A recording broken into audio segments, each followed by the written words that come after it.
Gravação iniciada. Obrigado.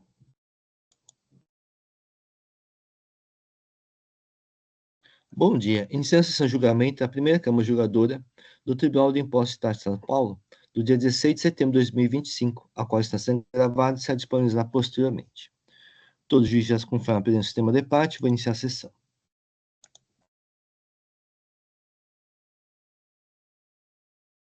Temos 6 processos no dia de hoje. Vamos começar os trabalhos com os processos em que há pedido de sustentação oral e o patrono está presente. Então, começamos os trabalhos com o processo de Corplastic Industrial Limitada, em recurso misto. Relator é o doutor Eduardo Soares de Mello. Só um momento que eu vou fazer o registro da presença da patrona.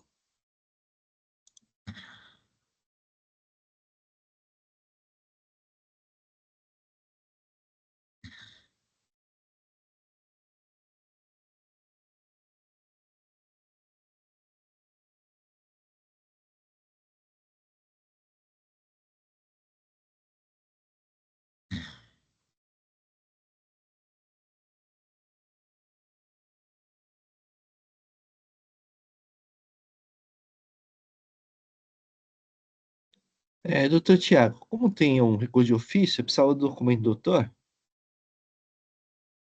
Sim. RG Sim. 0011 54831.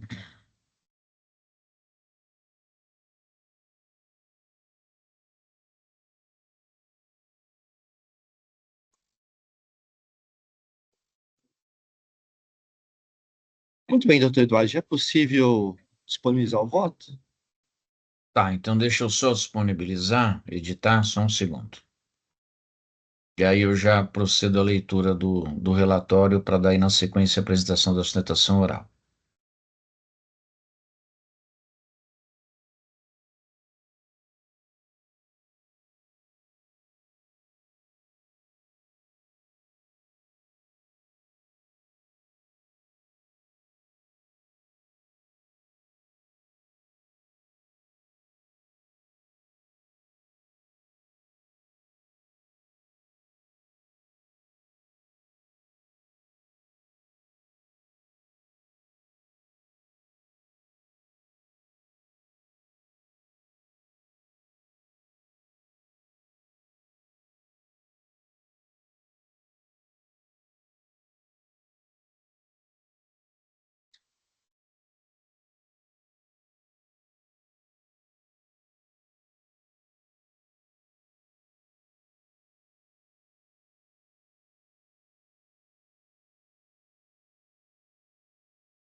Bem, eu registrei o voto, eu vou proceder então à leitura do relatório.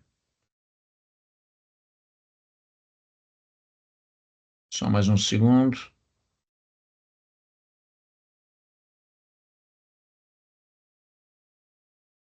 Bem, autuada, hora recorrente, na verdade, esse é o core, né? Tá. Isso. A autuada sofreu a lavratura do presente auto de infração com acusação fiscal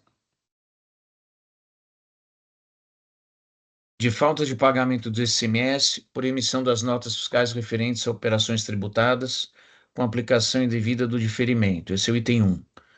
De acordo com o trabalho fiscal, a autuada vendeu o conjunto de irrigação para contribuinte desse Estado, na verdade para contribuintes desse Estado, em operação com CFOP 518, venda de produção do estabelecimento entregue ao destinatário por conta e ordem do adquirente, originário, em venda à ordem, e remeteu a destinatários de outro Estado, com CFOP 6923, remessa de mercadoria por conta e ordem de terceiro em venda à ordem, em desacordo com o artigo 1º do Decreto 51608 de 2007. A acusação fiscal do item 2 do auto de infração se refere ao creditamento indevido de ICMS por se tratar de apropriação em valor superior ao destacado na documentação fiscal. Então, teve a decisão de primeira instância, em que cancelou a acusação fiscal do item 1 e manteve a acusação fiscal do item 2. E aí as partes apresentaram recurso ordinário ou parecer em recurso de ofício com as respectivas contrarrazões. Então, em síntese, esse é o relatório. A patrona fique à vontade para a sustentação oral em até 15 minutos.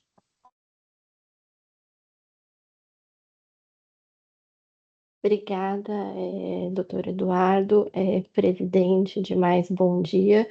Eu queria aqui pedir primeiro autorização para compartilhar uma breve apresentação de slides só para acompanhar minha sustentação oral. Sim, fique à vontade, doutora Maria Luísa.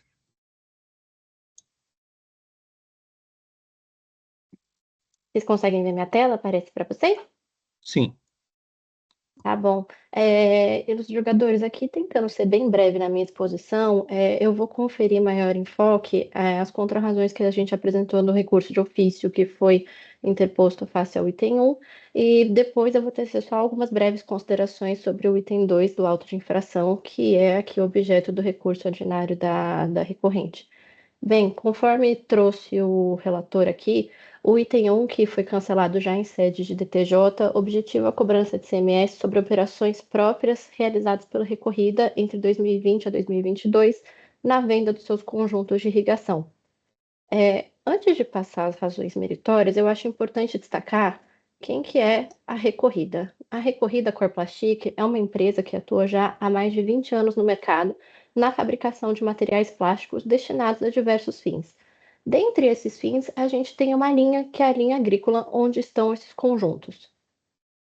Dentro do estado de São Paulo, como essa linha de equipamentos agrícolas é tratada? Ela é regulamentada pelo Decreto 51.608 de 2007. E o que ele diz? Que fica diferido o ICMS para o momento que ocorrer a saída do estabelecimento rural dos produtos resultantes ali produzidos e sujeitos ao imposto. Qual que é a operação que a recorrida realiza diariamente? Ela faz uma operação triangular, onde nós temos duas etapas e duas operações diversas. Ou seja, a recorrida aqui, a Corplastic, numa primeira etapa, ela vende para estabelecimentos localizados dentro do estado de São Paulo os seus conjuntos de irrigação. E pela norma do artigo do Decreto 51.608, esse imposto é diferido. Esse adquirente originário, posteriormente, realiza uma segunda operação, na qual ele vende para estabelecimentos rurais localizados ou dentro do estado de São Paulo ou em outros estados da federação, esses conjuntos agrícolas. Nessa segunda etapa, o imposto não é diferido, porque não são operações internas e elas são destinadas a estabelecimentos rurais. E o que aconteceu aqui que resultou na fiscalização? Lembrando que aqui o que foram autuadas foram as operações próprias da recorrida, o agente fiscal atuante, ele pegou um recorte da segunda etapa, que é a operação entre o adquirente originário e o consumidor final dessa mercadoria, e tratou como se fosse uma operação própria da empresa Corplastic. Pois bem, esse cenário, na nossa opinião, não merece prosperar. Se a gente está falando aqui de operações próprias da recorrida que foram autuadas, em que etapa a gente está? Na etapa 1, na venda ao adquirente originário. E quais são os requisitos que devem ser cumpridos pela empresa para que o diferimento do ICMS seja aplicado nessa operação? São dois. Você tem que fazer a venda de máquinas ou implementos agrícolas. O que é máquina ou implemento agrícola está no artigo 54, inciso 5 do regulamento, na resolução SF 4 de 98, no anexo 2, e também é replicado na decisão normativa CAT 7 de 2010. A venda aqui foi de conjuntos de irrigação agrícola. Isso está comprovado tanto no relato infracional quanto no demonstrativo de folhas 8 e 14, que tem os produtos que foram vendidos. Então, este primeiro requisito ele foi devidamente cumprido pela recorrida. Qual que é o segundo requisito para uma operação dessa ser considerada válida? Você tem que vender para adquirentes localizados dentro do estado de São Paulo que não sejam estabelecimentos rurais ou equiparados. Isso está no próprio artigo 1º do Decreto 51.608. Aqui a empresa vendeu para adquirentes paulistas, varejistas ou fabricantes. Isso também está no próprio relato infracional de folhas 1, também está no demonstrativo de folhas 8 a 14. Então, se você for olhar aqui a operação própria da recorrida, fica muito evidente a lisura e por que o diferimento é aplicado, já que ela cumpre todos os requisitos tanto da legislação quanto do decreto. E não obstante a presença desses requisitos, conforme já tinha sido adiantado pelo relator, o que fez o agente fiscal atuante lavrar esse auto de infração que estamos discutindo agora? Ele pegou a etapa 2 da operação e enquadrou como conceito de atividade própria, operação própria da recorrida, por conta de um detalhe. A venda do adquirente originário ao estabelecimento rural foi realizada na modalidade à ordem. O que isso quer dizer? No momento que o adquirente originário comprou essa mercadoria, ele pediu que a Corplastic realizasse a entrega diretamente ao consumidor final dele. Ela tratou a venda à ordem como uma base de incidência única, como se fosse tudo operação própria da recorrida e não como se fossem duas operações distintas. Quando a gente faz uma venda à ordem, a gente também tem requisitos que devem ser cumpridos para que ela seja considerada válida. Quais são esses requisitos? Está no artigo 129, parágrafo 2º do regulamento. Você precisa emitir uma nota fiscal que contenha o número do pedido, se há ou não diferimento do imposto da operação, qual que é o valor da operação e o CFOP correto. A recorrida aqui, ela também cumpriu todos os requisitos que estão estampados na legislação. Também pode ser visto no relato infracional, no demonstrativo de folhas 1 e nas próprias notas fiscais por ela emitidas. E a modalidade de venda à ordem, ela também é aplicada quando ela não anula uma operação de venda de produtos agrícolas ou diferimento do próprio imposto. A gente tem duas respostas à consulta aqui da legislação tributária de São Paulo, que é a 27658/2 de 2023 e a 29306 de 2024, que falam expressamente que você pode sim aplicar o diferimento do ICMS em vendas interestaduais, desde que seja na modalidade à ordem. Aqui me parece que resta muito evidente que a recorrida ela cumpriu todos os requisitos da legislação, tanto na etapa 1 quanto na etapa 2 da operação, referente àquilo que lhe concernia. E esses requisitos e a sua presença, ela já foi reconhecida pela própria DTJ, que fala, olha, estamos aqui autuando as operações próprias da recorrida. A autuação foi sobre as operações próprias. Etapa 1, os requisitos são esses, foram cumpridos. Na venda à ordem que foi realizada, ela também cumpriu os requisitos da legislação. Então, me parece aqui que o auto de infração não merece prosperar. E como que a representação fiscal, no parecer em recurso de ofício, ela tentou infirmar tanto as conclusões da DTJ quanto os argumentos da recorrida? Ela trouxe aqui dois pontos. O primeiro, ela fala que o diferimento não seria aplicável nessa operação, porque desde o início a autuada, que é a empresa, estava ciente de qual seria a destinação final da mercadoria, que seria fora do estado de São Paulo. Julgadores, com a máxima vênia ao argumento ventilado aqui pela representação fiscal, nos parece aqui que há uma falha que não pode ser sanada. Toda vez que a gente está diante de um auto de infração, todo ato infracional, ele tem que ter uma base normativa. Termos regulamentares esculpidos na legislação, alguma legislação válida e vigente, que eficaz, que vede a postura por ela adotada. A postura por ela adotada não é vedada na legislação e todos os requisitos do decreto 51.608 foram cumpridos. O decreto não traz na sua disposição que ter o conhecimento da destinação final da mercadoria torna a operação inválida. Isso não existe na nossa legislação aqui no estado de São Paulo. Um segundo ponto que foi por ela trazido aqui foi uma resposta à consulta que é a 29.306 de 2024, que eu mencionei anteriormente aqui na minha sustentação. E essa resposta à consulta, na verdade, ela não infirma a postura e tampouco a operação que foi adotada pela sociedade empresária. Ela confirma, porque ela efetivamente cumpriu os requisitos do decreto e os requisitos do artigo 219, parágrafo 2º do regulamento, quando a gente está falando de uma operação de venda à ordem.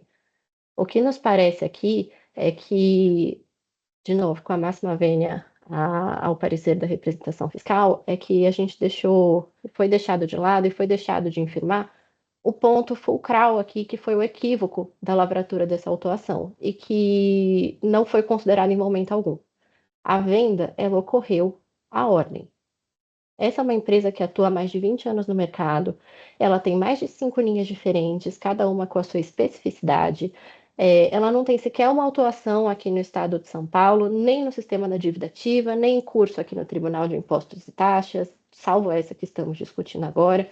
Então, ela recebeu essa autuação até com um estranhamento, uma atipicidade, porque manter a autuação do jeito que ela se apresentou, aqui no presente momento processual, é basicamente desconsiderar que existe no regulamento a modalidade de venda à ordem e que a empresa cumpriu todos os requisitos para realizá-la.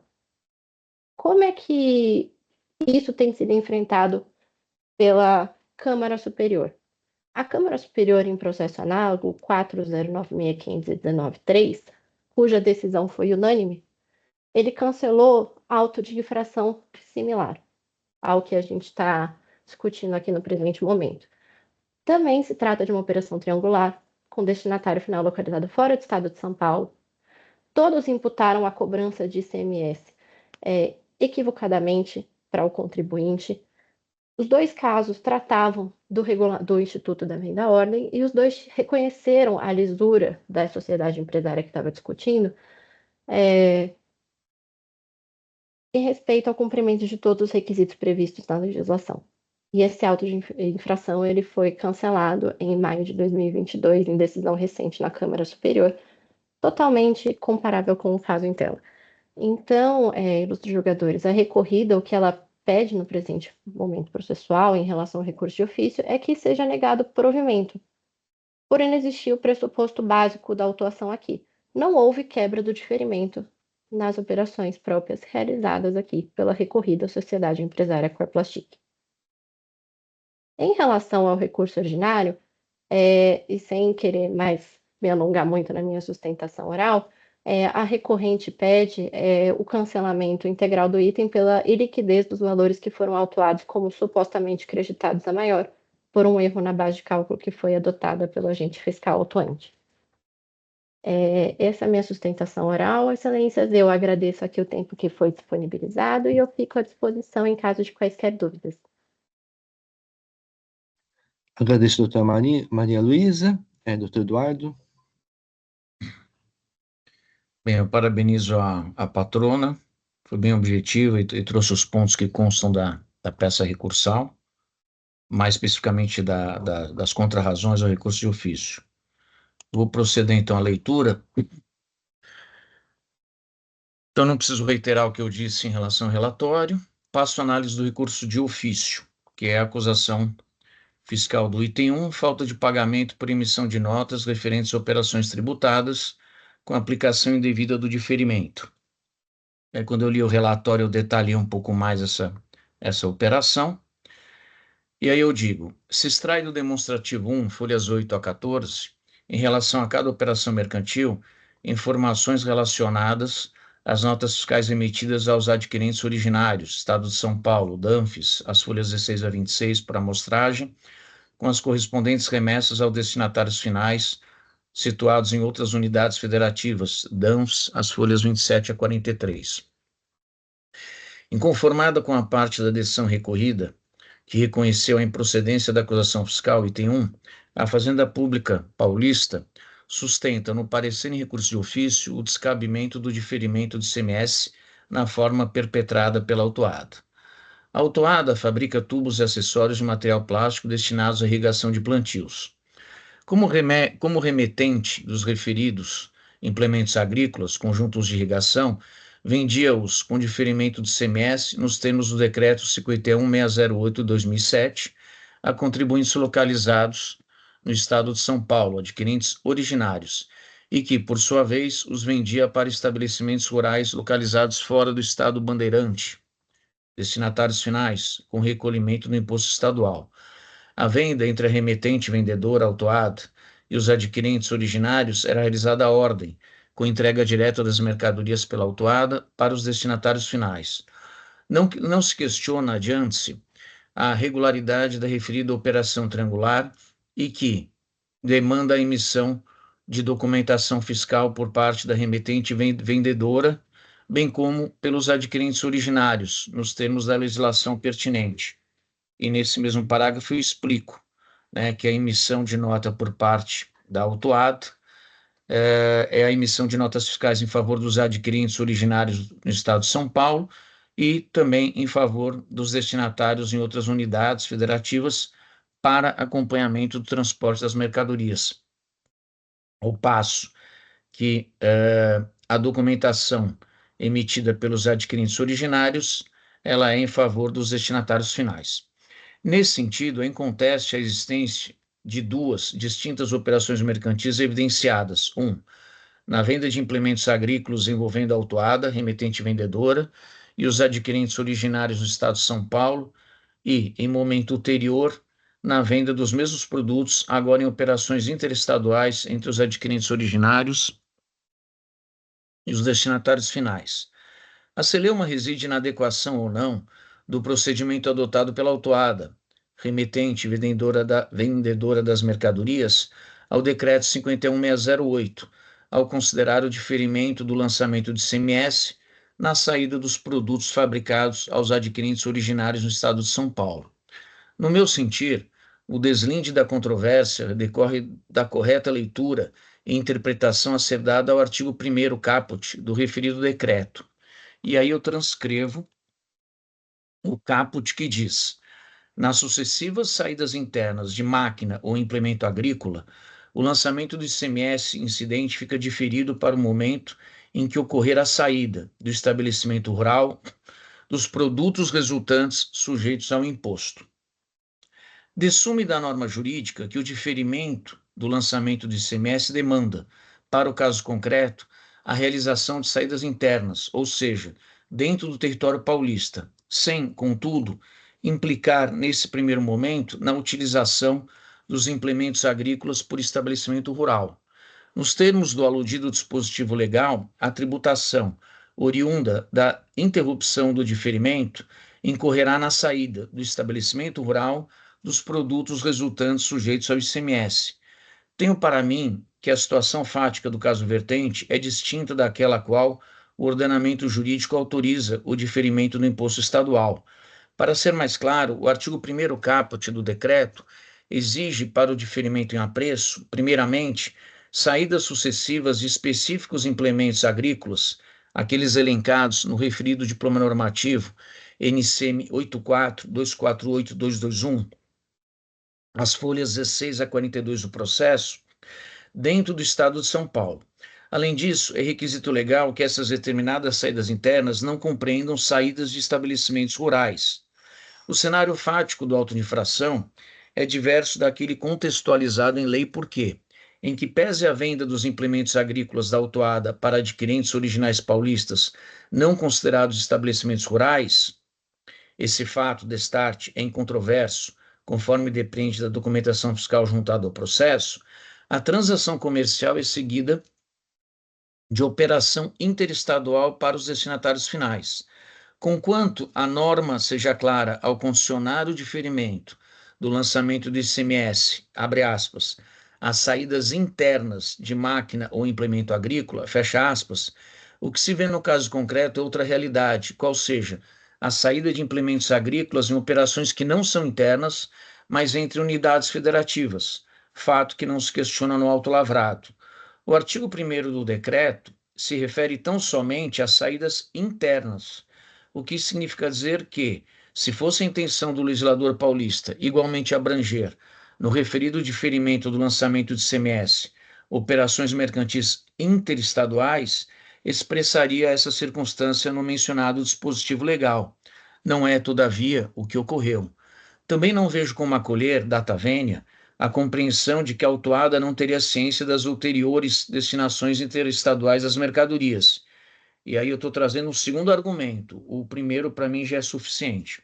Mas nesse segundo argumento eu digo: isso porque o diferimento em enfoque requer conhecimento pelos particulares contratantes acerca das operações posteriores, tendo em vista que a postergação do ICMS somente será possível na hipótese de posteriores saídas internas. Como se não bastasse, diante do acerto entre a remetente, vendedora, autuada e os adquirentes originários paulistas, consubstanciado no envio direto dos implementos agrícolas do estabelecimento da autuada para os endereços dos destinatários finais, estabelecimentos rurais, localizados em outros estados, vem da ordem CFOP 6923, consignando na documentação fiscal remessa de terceiros, Não há como acolher o raciocínio de que a mesma autuada não teria ciência desses fatos. Anote-se que, enquanto o decreto 51608 possibilita o diferimento do lançamento de ICMS dos produtos resultantes sujeitos ao imposto estadual, apenas no momento da saída dos mesmos de estabelecimento rural paulista, o que se vê no caso concreto é o destaque e recolhimento de ICMS na saída de adquirentes originários que não são estabelecimentos rurais, situação distinta daquela vislumbrada no ordenamento jurídico para aplicação do diferimento. Por essas razões, comungo da assertiva da Fazenda Pública Paulista no parecer em recurso de ofício de que, abre aspas, se o decreto 51608 difere o lançamento do imposto para o momento da saída do produto tributado do estabelecimento rural paulista, está claro que não é possível aplicar o diferimento, uma vez que os conjuntos de irrigação sequer foram utilizados por produtor rural paulista, fecha aspas. Essas considerações são suficientes para o reconhecimento da procedência da acusação fiscal do item 1 do auto lavrado. Adicionalmente, pondero que a resposta à consulta tributária 29108 de 23 expressa apenas orientação fazendária quanto à caracterização na venda-ordem de duas operações mercantis. 1. Vendedor e adquirente originário. E 2. Adquirente originário e destinatário final. Sendo juridicamente relevante a remessa, irrelevante a remessa direta da mercadoria nessa operação triangular do remetente, vendedor, ao destinatário final. Pelo fato da resposta à consulta 29108 não tratar do diferimento de ICMS e, ao emanar posicionamento acerca da venda, a ordem com a qual comungo e menciono no presente voto, existência de duas operações de circulação de mercadoria na venda-ordem, mas que não influencia a solução da controvérsia, não vejo data vênia sua importância para o caso em discussão. A resposta à consulta tributária 27582 de 23, similarmente adstrita à operação de venda-ordem, se limita a trazer o posicionamento fazendário paulista sobre deveres instrumentais a serem cumpridos pelas partes envolvidas na operação triangular em comento. Apenas detalha a emissão da documentação fiscal a cargo da remetente, vendedora das mercadorias, e do adquirente original. No caso da remetente vendedora, a emissão de notas em favor do adquirente originário e do destinatário final, nesse último para acompanhar o transporte. E no caso do adquirente originário, a emissão de nota fiscal em favor do destinatário. E aí ela detalha, a resposta à consulta, a emissão da documentação fiscal a cargo dessas pessoas, em que ambas estão localizadas no estado de São Paulo, enquanto o destinatário final se encontra em outra unidade federativa. Em outras palavras, a resposta à consulta 27582 não aborda a questão relacionada ao diferimento do lançamento de ICMS e que, se assim o fosse, poderia eventualmente contribuir para acolhimento da pretensão da autuada. Pelos motivos delineados, a infração está comprovada e, em virtude do desacerto da autuada na aplicação do diferimento nas saídas internas aos adquirentes originários paulistas, com recolhimento de ICMS apenas nas saídas interestaduais, houve prejuízo ao erário bandeirante em face da manifesta postergação no cumprimento de obrigações tributárias de natureza principal. Finalmente, a autuada sustenta erro de sujeição passiva do lançamento de ofício, com a afirmação de que a cobrança por eventuais equívocos cometidos pelos adquirentes originários das mercadorias nas operações mercantis seguintes, entre estes e os destinatários finais, estabelecimentos rurais, não poderia ter repercussão em quem, abre aspas, adotou a legislação de regência nas operações próprias por ela realizadas, fecha aspas, além de que somente haveria imputação de responsabilidade, abre aspas, por eventual falta de recolhimento do imposto, caso efetivamente demonstrada a inexistência do pagamento do tributo, fecha aspas. No entanto, os motivos outrora externados no presente voto, fato que dispensa a repetição dos mesmos, evidenciam que, diferente do que apregou a autuada, não houve a imperiosa observância à legislação pertinente, em decorrência da equivocada consideração do diferimento do ICMS nas saídas internas por ela perpetradas. Não há lógica, data máxima vênia, na alegação de que seria necessária a demonstração de interesse comum na situação que constitui o fato gerador, assim como na comprovação de conduta marcada por dolo, fraude ou simulação, para somente a partir daí se imputar responsabilidade solidária autuada. Discussão desse viés somente cobra relevo, levanta discussão, quando, a título exemplificativo, o contribuinte é autuado pela falta de recolhimento de ICMS por parte de terceiro. Em situação como essa, com base inclusive em julgados do Superior Tribunal de Justiça e em face das particularidades do caso concreto, o adquirente da mercadoria poderá sustentar, entre outros, que por se encontrar em polos distintos da relação jurídica, ou seja, com um interesse jurídico diverso daquele com quem transacionara, isto é, sem o caracterizado interesse comum, não poderia sofrer cobrança do tributo não recolhido pelo fornecedor de mercadorias. O contexto fático aqui é outro.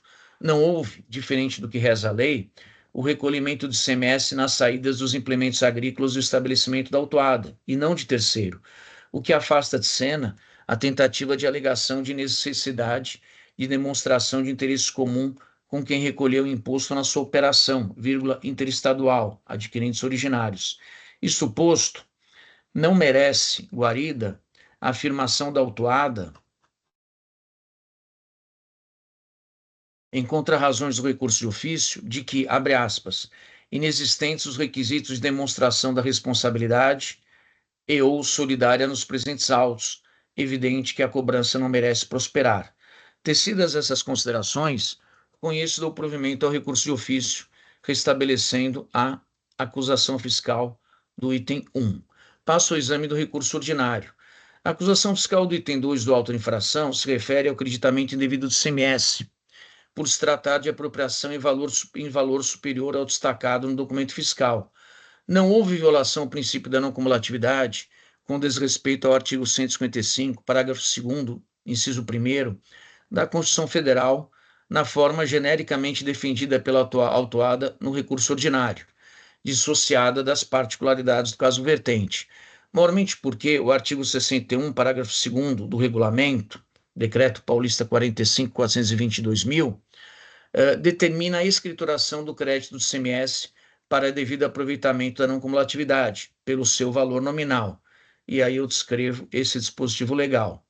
A autuada comete equívocos à medida que escriturou no registro de entradas valor de crédito do imposto estadual em R$ 20.603,69, relativo à nota fiscal 515612, emissão em 29 de outubro de 2020 pela Braskem S.A., apesar do destaque do ICMS no referido documento fiscal, na importância de R$ 6.867,90. O silêncio da autuada no recurso ordinário, em relação à referida nota fiscal, torna o fato equívoco cometido com a escrituração de crédito em valor a maior do que autorizado em lei, incontroverso, implicando na manutenção da exigência fiscal.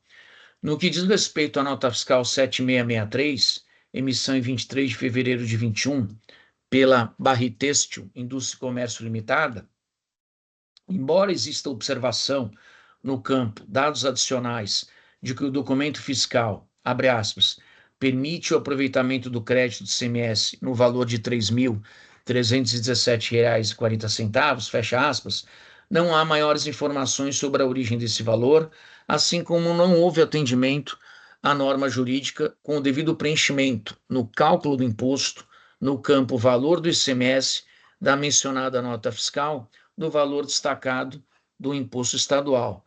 Nesse sentido, não merece guarida insurgência quanto à glosa de crédito do ICMS no valor de R$ 17.012,36, pretendendo-se dedução de R$ 3.317,40 para resultar na glosa no valor de R$ 13.694,96. Ademais, como ocorrera com a nota fiscal 515621, na nota fiscal 7663, igualmente houve inobservância ao disposto do artigo 61, parágrafo 2º do regulamento, pela não escrituração do valor do crédito no seu valor nominal. Agora, aí resumindo, no que concerne a alegação de caráter confiscatório das penalidades aplicadas, por se tratar de matéria constitucional e a própria autuada alega o desrespeito ao 154 da Constituição e ao direito constitucional da propriedade, eu aqui aplico o artigo 28 da Lei Paulista 13.457 de 2009, que impede a nós, julgadores desse tribunal, tratar do tema.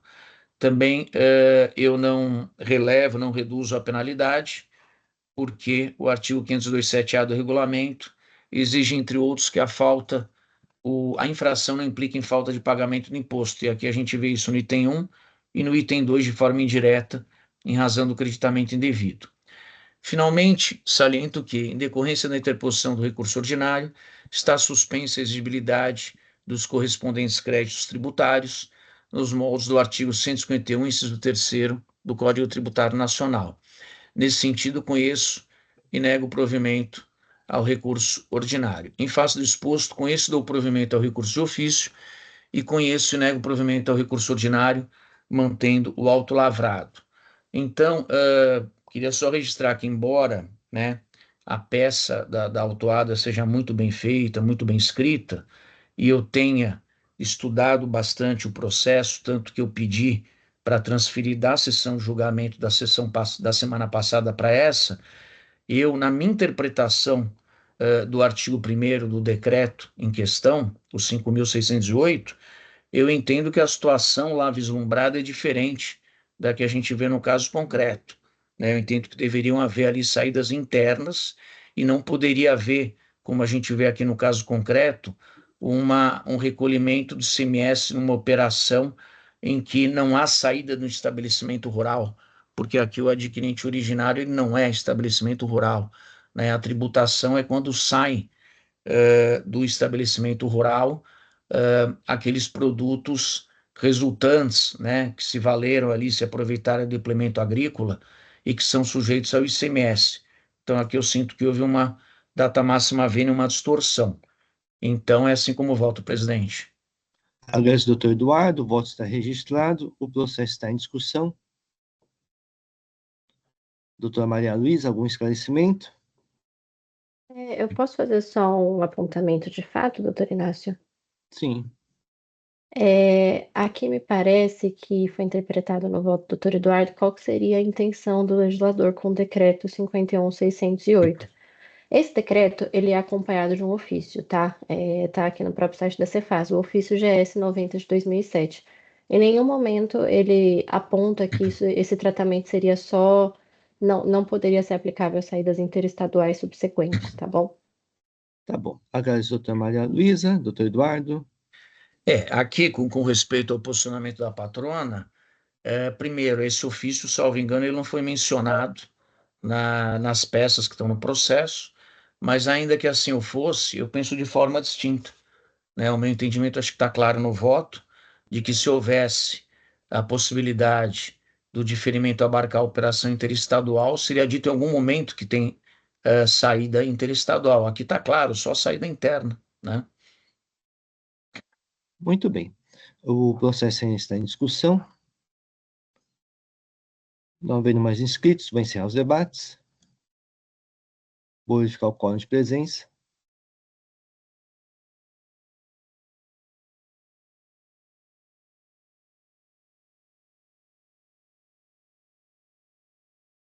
Vou iniciar a votação.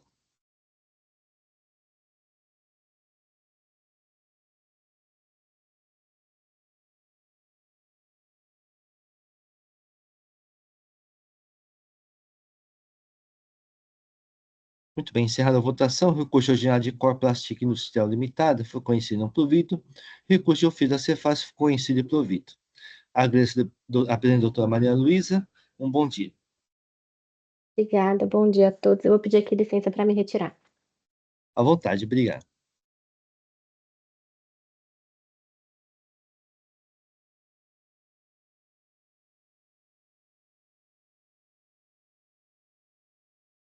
Passa processo de Cicoligas, Indústria, Comércio e Reciclagem de Metais e Plástico Limitada. Erro de recurso de ofício, de minha relatoria. Só um momento. Não há, só deixa eu fazer o registro das doenças do patrono.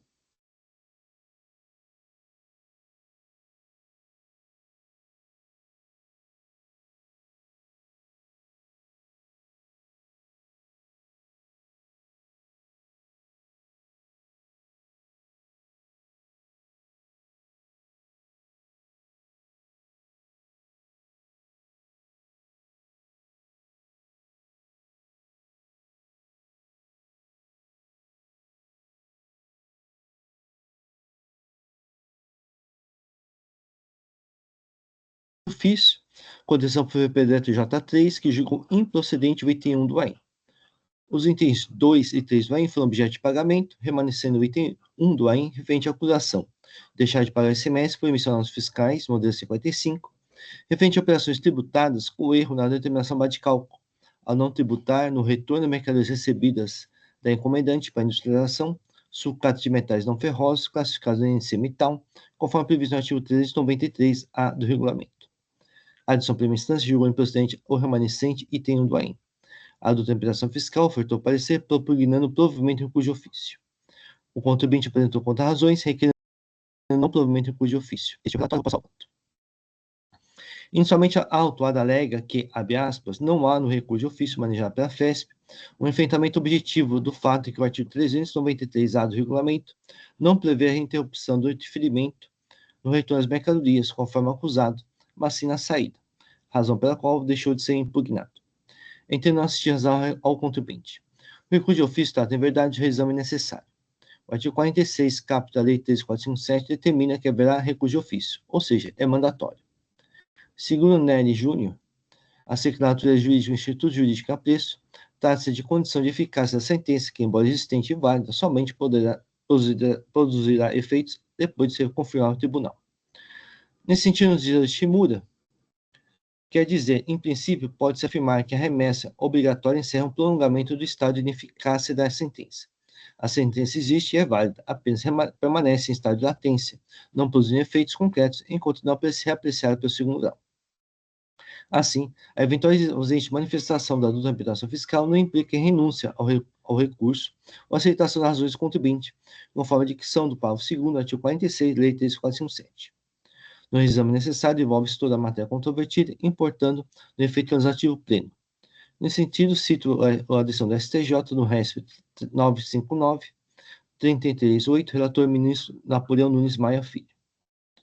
Assim, considerando a natureza de recurso de ofício, toda a matéria que for objeto da decisão anterior, contrária ao fisco, deve ser examinada, independentemente da representação fiscal não a ter apresentado seu parecer, de modo que a alegação de erro de acusação será apreciada em recurso de ofício, uma vez que constou da decisão primeira instância. Assim, passo a sua apreciação. O artigo 393-A do regulamento dispõe que, na hipótese de industrialização de sucatas de metais não ferrosos, indicados no parágrafo 1º, por conta e ordem do terceiro, além do cumprimento das obrigações acessórias previstas no artigo 404 a 408, o imposto será calculado e pago sobre o valor da matéria-prima recebida e sobre o valor total cobrado do autor da encomenda. Assim, o imposto incide sobre o valor da matéria-prima recebida e sobre o valor total cobrado do autor da encomenda, ou seja, referida à norma prevê a incidência do imposto tanto sobre o valor da mercadoria recebida pelo industrializador, como sobre o valor total cobrado do autor da encomenda. O fato gerador de ICMS ocorre nessa mercadoria, artigo 2º, inciso 1 do regulamento. Assim, no caso, ele ocorre quando o industrializador promove retorno, sai do seu estabelecimento, da mercadoria recebida do encomendante. Assim, não procede o entendimento do julgador de primeira instância de que não haveria, na legislação, hipótese de incidência no retorno das mercadorias recebidas do encomendante para a industrialização. O relato da acusação expõe: deixou de pagar o ICMS no montante de tanto, referente a operações tributadas com a determinação base de cálculo, ao não tributar no retorno as mercadorias recebidas do encomendante para a industrialização. Resta claro que não se exige imposto sobre o produto resultante da industrialização, mas sim apenas sobre a mercadoria que o autuado recebeu do encomendante e que são tributadas, conforme o artigo 393-A do regulamento. Nesse sentido, o demonstrativo de folhas 8 a 15 calcula a agência fiscal apenas sobre as mercadorias referentes a operações cujo CFOP é 5902, retorno de mercadoria utilizada na instalação por encomenda. O valor referente ao CFOP 5124, industrialização efetuada por outra empresa, classificam nesse código a série de mercadorias industrializadas para terceiros correspondentes aos valores referentes aos serviços prestados e os das mercadorias de propriedade do industrializador empregado no processo industrial não faz parte da agência fiscal. Assim, a acusação fiscal está corretamente datada e inércia com as provas apresentadas pelo fisco. Quanto à matéria atinente à industrialização, entendo que não procede o entendimento do julgador de primeira instância. As respostas a consultas citadas pela decisão de primeira instância e pelo contribuinte devem ser apreciadas de acordo com o seu caso concreto. No meu entendimento, nenhuma delas se adequa ao presente por se tratar de situações fáticas distintas dos autos. Nas respostas às consultas tributárias 2394 4 de 2019 e 3167 de 2014, não há remessa de sucata a terceiro para limpeza ou compactação, mas sim, a própria empresa que comercializa as mercadorias é quem efetua a limpeza e compactação, ou seja, não há agregação de valor promovida pelo terceiro, como os pendentes autos. Na resposta à consulta tributária 20887 de 2019, não há compactação da sucata, mas sim, somente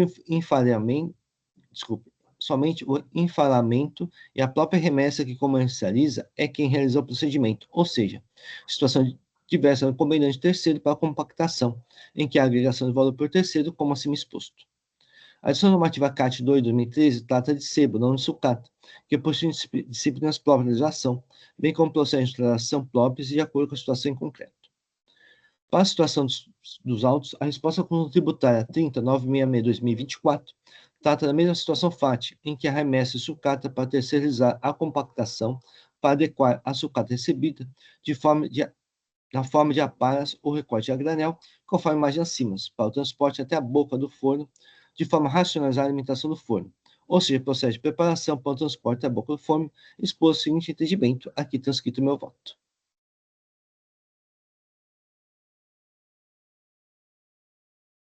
Deste modo, a atividade realizada pela autuada é de industrialização, uma vez que realiza o beneficiamento da sucata, em especial agrega valor. Diversamente do alegado, a um produto resultante, uma vez que, embora possa continuar com a mesma classificação da sucata, não é exatamente a mesma que a autuada recebeu, pois houve aplicação de material por parte da autuada nesta, como já exposto acima. Ademais, como já exposto, a agência fiscal não recai sobre o produto resultante, mas sim apenas sobre o material anteriormente recebido pela autuada dos inconvenientes, quando o retorno dele. Ainda, a própria autuada emitiu notas fiscais já citadas. Desculpa. Assim, a própria autuada emitiu notas fiscais já citadas, tratando a operação como industrialização, pois houve material aplicado à sucata recebida e faz menção a, abre aspas, IP suspenso conforme artigo 43, inciso 8 do regimento IPI. Diz o seguinte: podemos sair com suspensão do imposto. As matérias-primas ou produtos intermediários emitidos por estabelecimento industrial para emprego em operação industrial realizada fora do estabelecimento. As citadas decisões do CIT não vinculam o julgamento, sendo que o órgão de julgamento possui a garantia do seu livre convencimento, artigo 26, lei 3457. O racional sobre opção tributária exposto pela autuada é exclusivo dela, e o citado caso dos ferros velhos, prensado em latinhas de alumínio, não caracteriza industrialização, pois eles próprios realizam a atividade para sua revenda, ou seja, não há agregação de valor por terceiro, são atividades inerentes ao processo de comercialização deles próprios. Destarte reforma a decisão primeira instância para estabelecer integralmente o item 1 do AIM. Então, pelo exposto com esse documento de ofício, só um momento que eu vou fazer pequena correção de registração.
Muito bem, o voto está registrado, o processo está em discussão. Não havendo inscritos, vou encerrar os debates. Vou verificar o quórum de presença. Presidente, acho que o Sim. doutor Eduardo Doutor quer se Eduardo? manifestar. Eu gostaria de pedir vista do processo. Ah, tudo bem. Então, vou reabrir os debates. Obrigado, Thiago.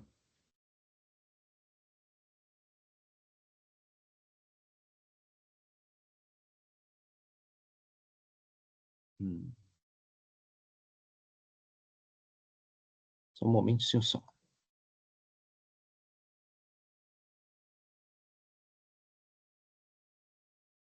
Muito bem, doutor Eduardo, já é possível pedir a solicitar as vistas? Obrigado, presidente. Ok. Então, vice-conselheiro Dr. Eduardo Soares de Mello.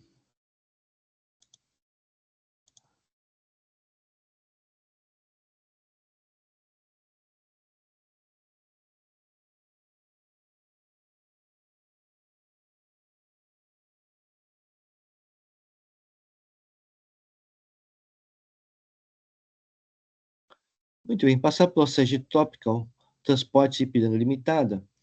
Em recurso ordinário, relator Dr. Carlos Henrique e vice Dr. Eduardo Soares de Mello. Tá. Acho que o doutor Carlos vai relembrar. Isso, é isso aí, presidente, é isso aí, doutor Eduardo. Bom, obrigado, doutor Eduardo, obrigado, presidente.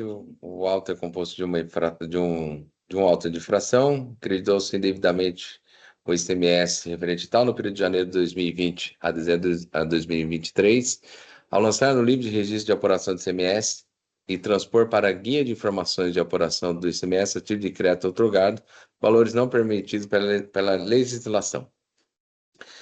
A inconformada apresentou defesa, a autoridade fiscal refutou todos os argumentos trazendo a defesa, requerendo a manutenção do auto-infração. A decisão de primeira instância julgou integralmente procedentes as acusações fiscais e ratificou a multa. A recorrente apresentou recurso ordinário, a representação fiscal apresentou parecer concluindo pelo não provimento do recurso ordinário, mantendo-se mais a decisão recorrida e verbo no voto.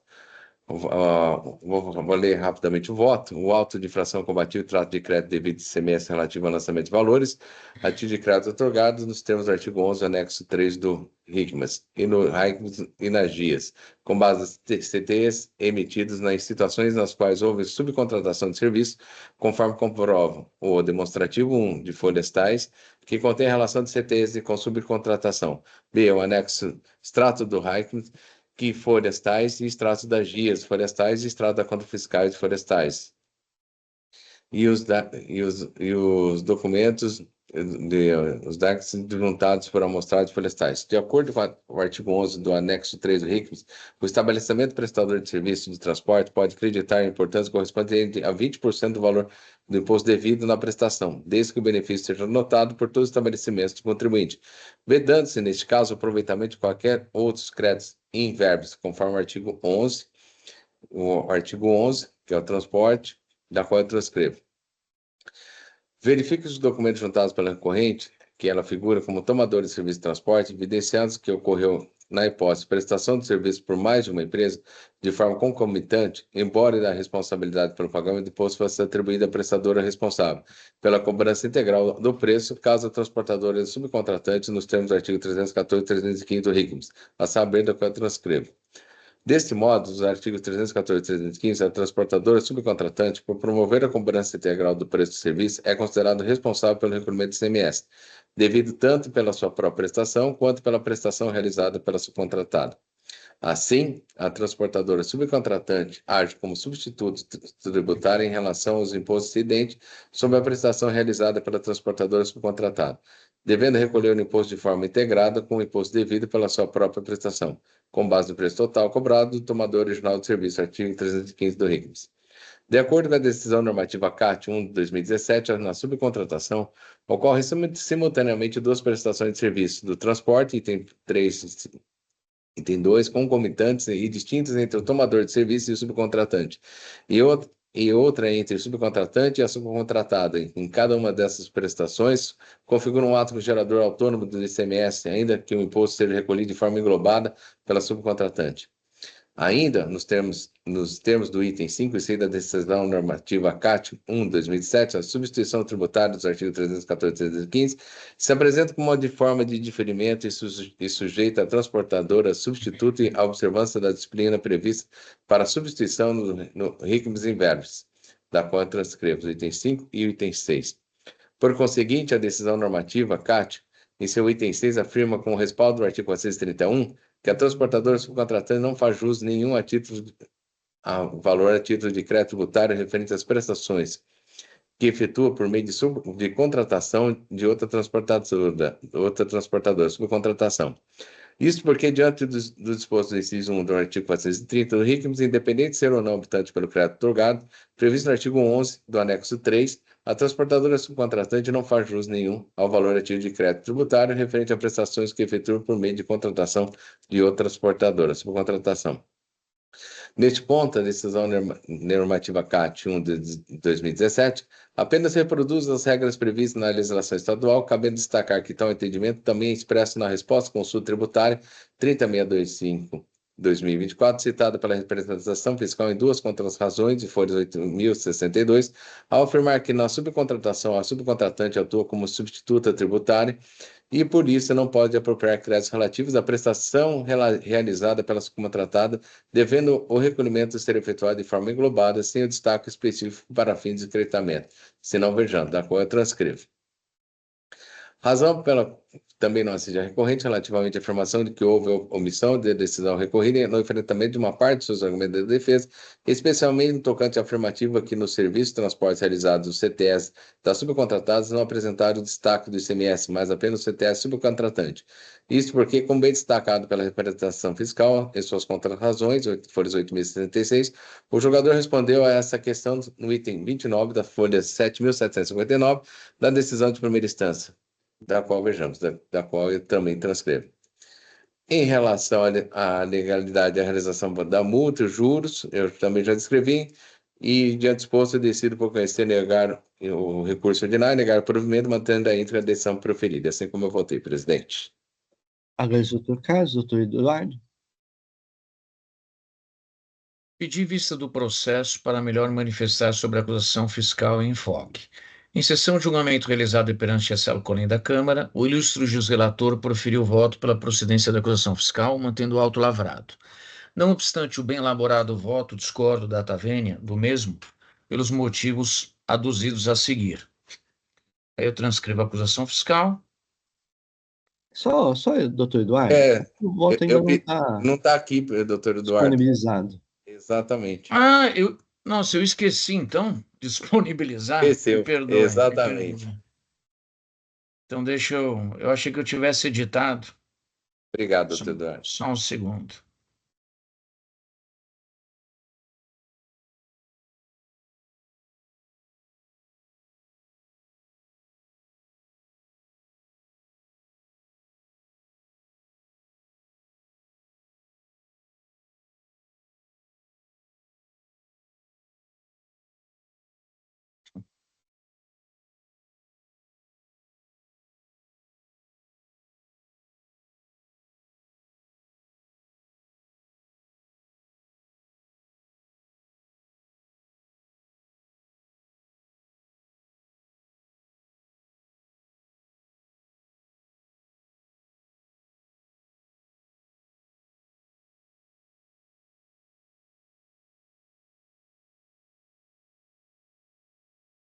Bem, agora está disponibilizado.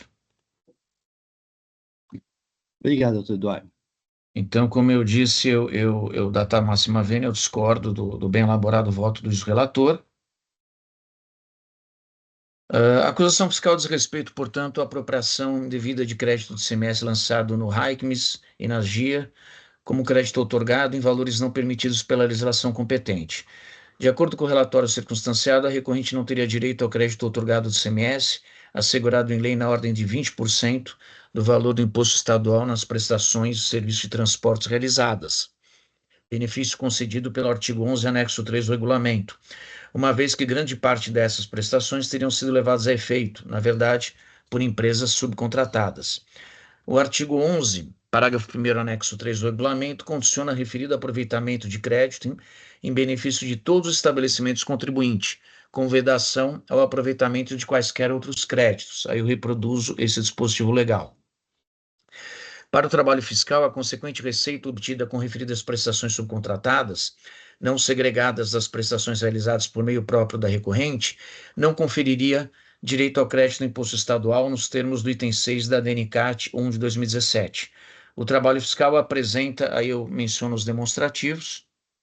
De acordo com o fisco estadual, aplica-se ao caso vertente o disposto no artigo 8, inciso 20 da Lei 6374 de 89, o artigo 314 do regulamento, tendo em vista tratar-se, para fins fiscais, de duas prestações de serviço de transporte no contexto da subcontratação. As normas consignam a atribuição da responsabilidade tributária do ICMS, por substituição, ao prestador de serviço de transporte que promover a cobrança integral do preço, na hipótese de mais de uma transportadora envolvida. Aí eu transcrevo esses dispositivos legais. Em síntese, referidas normas determinam a sujeição passiva por substituição no serviço de transporte realizado por mais de uma empresa, àquela que cobra integralmente o preço, auferindo sua receita total, e que assumira a responsabilidade contratual perante o tomador de serviço. A transportadora contratante recorrente seria então obrigada ao recolhimento do ICMS dos serviços executados diretamente por ela, contratante qualificada, contribuinte pela prestação própria, e indiretamente pelo terceiro, contratante considerada responsável tributária pelo serviço realizado pela transportadora subcontratada. Na condição de sujeito passivo por substituição, estaria então sujeito ao pagamento do imposto atinente a toda operação, mesmo que não executasse parte dela. Adicionalmente, desume do artigo 315, bem como do artigo 205 do regulamento, adicionalmente desume da compreensão fazendária a consideração do artigo 315, que trata da base de cálculo, e do 205, que trata da emissão pela subcontratante do CTE para acobertar toda a operação. A decisão recorrida na subcontratação entende pela ocorrência de duas prestações simultâneas de serviço de transporte, cada qual embasada em um contrato distinto, e no mesmo sentido, a DNCAT 1 de 2017. Aí eu reproduzo aqui o item 4 da DNCAT 1 de 2017 e digo que a decisão recorrida, similarmente, a DNCAT entendera para fins tributários que haveria um fato gerador para cada prestação de serviço de transporte, haja vista que a prestação de serviço de transporte é o que vincula contratualmente transportadora subcontratante e tomador final, assim como transportadoras subcontratante e subcontratado. Indo mais adiante, que aqui eu estou reproduzindo o que inclusive foi já mencionado pelo voto do relator. O entendimento do autor do feito, a resposta à consulta 30625 de 2024, quanto ao enquadramento da subcontratante como substituto tributário. Reproduzo o artigo 430 do regulamento. Reproduzo outros itens da DNCAT 1 de 2017, todas mencionando a existência de duas prestações de serviço. E aí eu estou correndo porque eu acho que isso não é tão necessário ser lido. Aí eu passo ao voto. A discussão da celeuma levantada pressupõe compreensão da figura da subcontratação, sepultando injustificada a confusão entre o que constitui etapas de um único serviço de transporte e o que traduz diferentes serviços. No convênio CNF número 6 de 89, celebrado na 53ª reunião ordinária do CONFAS, o ministro da Fazenda e os secretários da Fazenda ou de Finanças do Estado e do Distrito Federal expuseram, no artigo 4º, inciso 2º, alínea F, a respeito da subcontratação. O artigo 17, parágrafo 3º do convênio CNF 6, determina que, abre aspas, o transportador que subcontratar outro transportador para dar início à execução do serviço emitirá conhecimento de transporte rodoviário de cargas, fazendo constar específica informação no referido documento. Já o artigo 4º, inciso 2º-E do regulamento, estatui, para efeito de aplicação da legislação do imposto, considera-se, inciso 2º, em relação à prestação de serviço de transporte, aí vem a linha E, subcontratação de serviço de transporte, aquela firmada na origem da prestação do serviço, por opção do prestador de serviço de transporte, em não realizar o serviço por meio próprio, fecha aspas. Na mesma senda, a resposta à consulta tributária 2648, de 2022, considera o prestador de serviço de transporte originalmente contratado para executar o serviço e que opta por não o fazer, subcontratando a prestação, fecha aspas. Conclui-se que na subcontratação, o transportador contratado pelo tomador de serviço contrata, por sua livre vontade, terceiro para execução de todo o serviço, É mandatório o exame da subcontratação diante do artigo 110 do CTN, porquanto esse diz respeito a definições e conceitos do direito privado, Código Civil, Lei 10.406 de 2002, além da Lei Federal 9.611 de 98.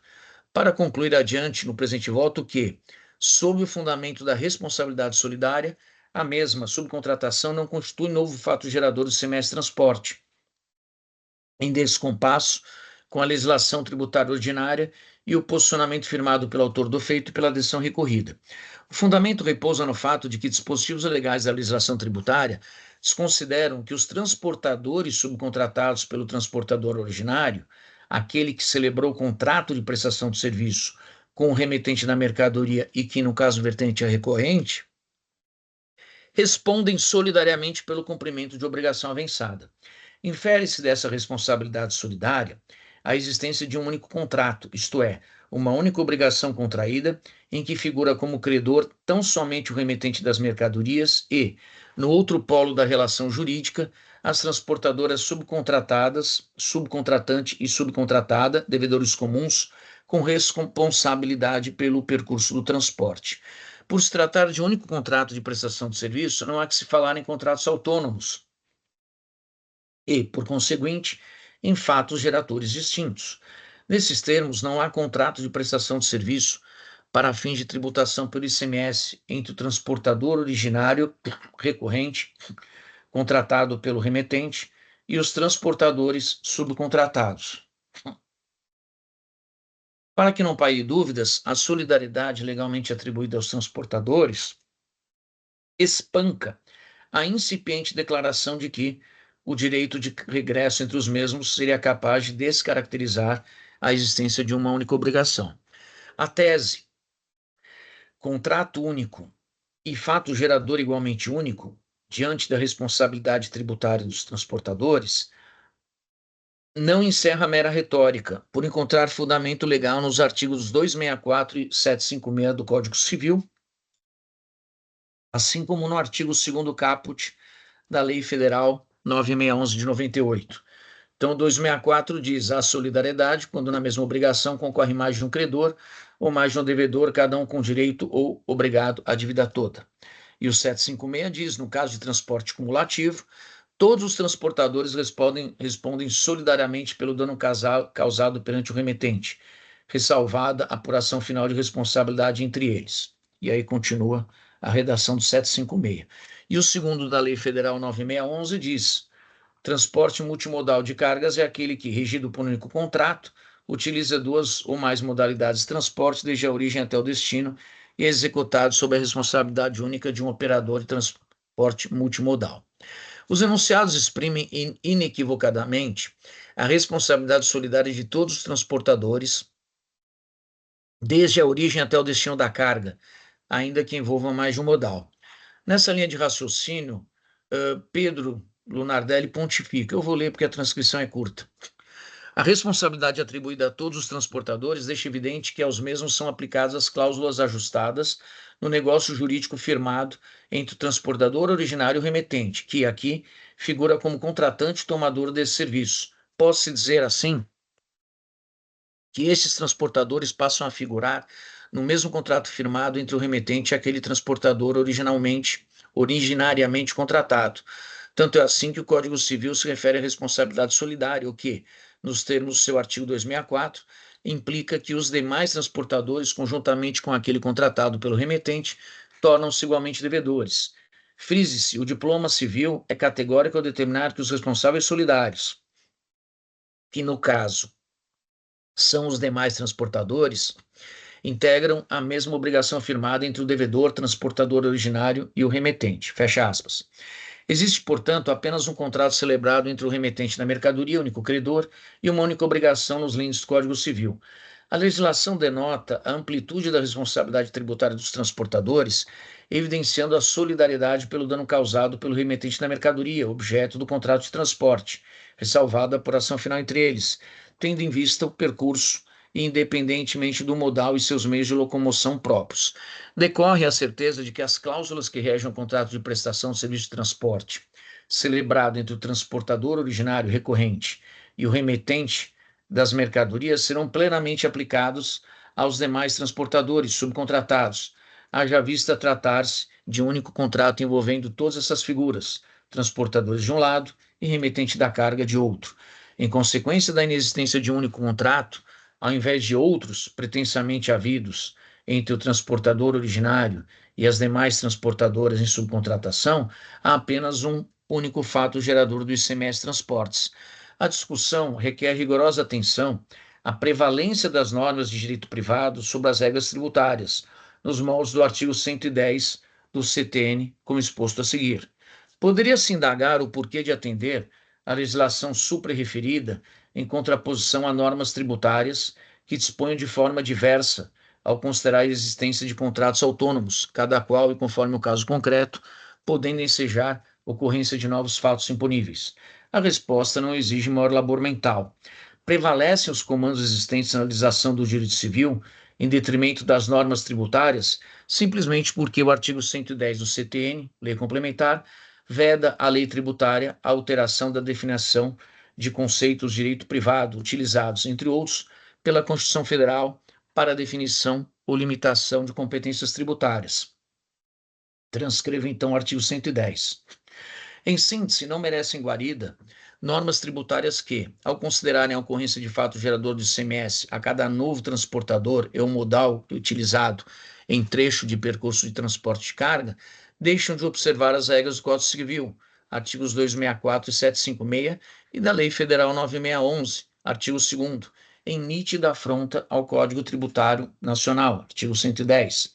Dito de outra forma, normas baseadas no convênio de ICMS celebrado no âmbito do CONFAS e que criou a subcontratação, não podem considerar fatos geradores de ICMS ignorando normas de direito privado. Isso porque é juridicamente relevante a subcontratação, caso do presente auto, e ou redespacho, nesse último caso, implicando na realização de trechos do percurso por parte de outros transportadores dos bens, não desfigurando o contrato único. Todos os transportadores participam como devedores comuns junto ao remetente de bens. Aí eu transcrevo novamente o Pedro Lunardelli, que informa a fragilidade dos efeitos fiscais pretensamente atribuídos à subcontratação diante da norma do artigo 110 do CTN. Digo eu, após a reprodução da doutrina.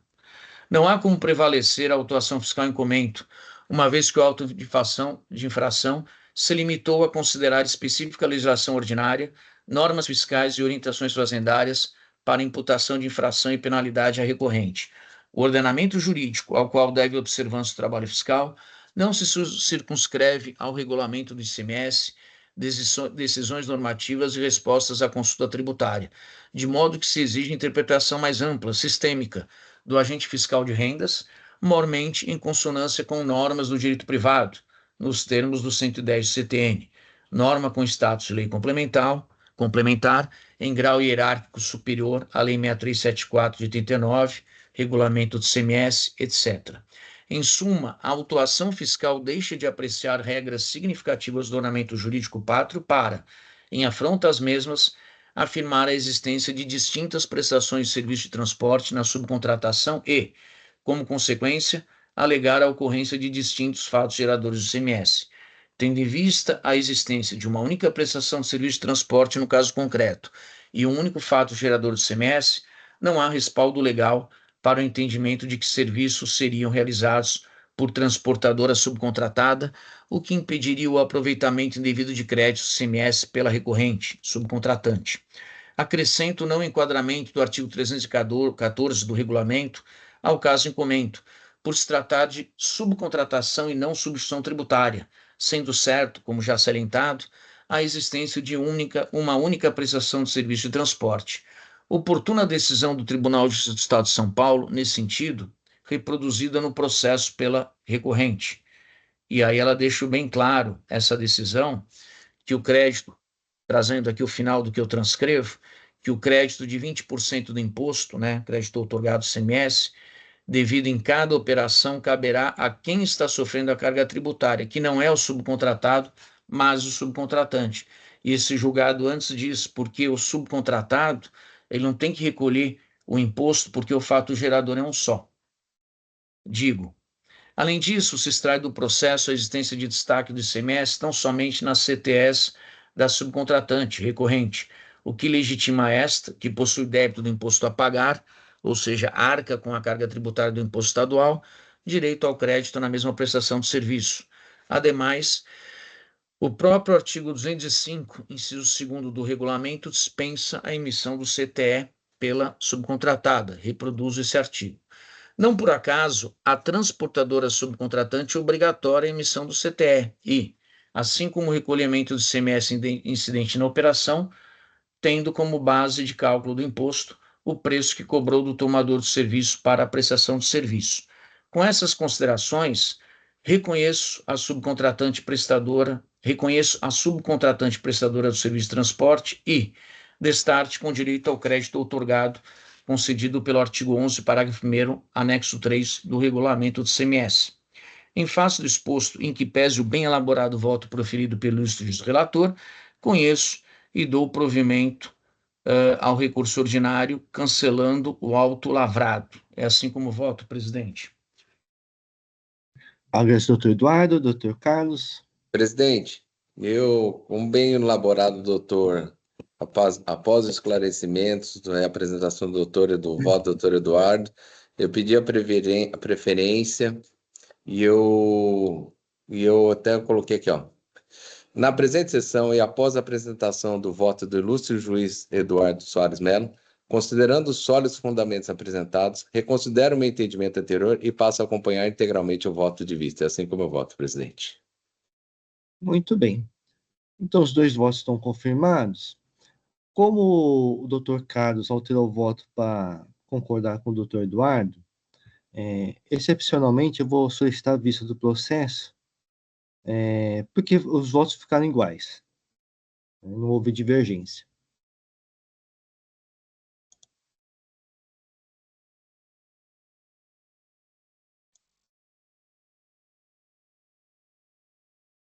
Só um momento só.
Muito bem. Então, o processo de Tropical Transporte e Ipiranga Limitada saem vistas para mim.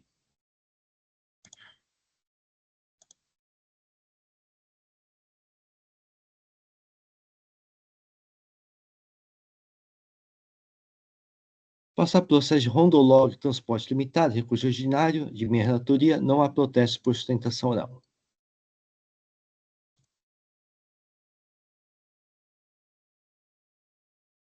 Pelo recurso ordinário, acusação fiscal, creditar-se indevidamente ICMS decorrente da escrituração dos documentos fiscais de entrada, as quais não correspondem à aquisição de mercadorias correspondentes, a saber, combustíveis, óleo diesel e gasolina. A decisão primeira instância julgou o presidente Wain, inconforme a decisão primeira instância, o contribuinte interpôs o recurso ordinário, alegando em síntese multa confiscatória, ilegalidade do cúmplice do juiz de mora incidente sobre a multa. Então, por fim, requer a reforma da decisão recolhida. A dor de interpretação fiscal manifestou-se por não por um recurso ordinário, ex-relatório, vou passar o voto. Inicialmente, observa que a recorrente não se insurgiu contra os fatos imputados pelo fisco, quer em sua defesa, quer no recurso ordinário. O parágrafo 4º de 35 da Lei 13.457 estabelece que considera-se parcial a defesa, na qual o interessado não conteste de forma expressa um ou mais itens da acusação.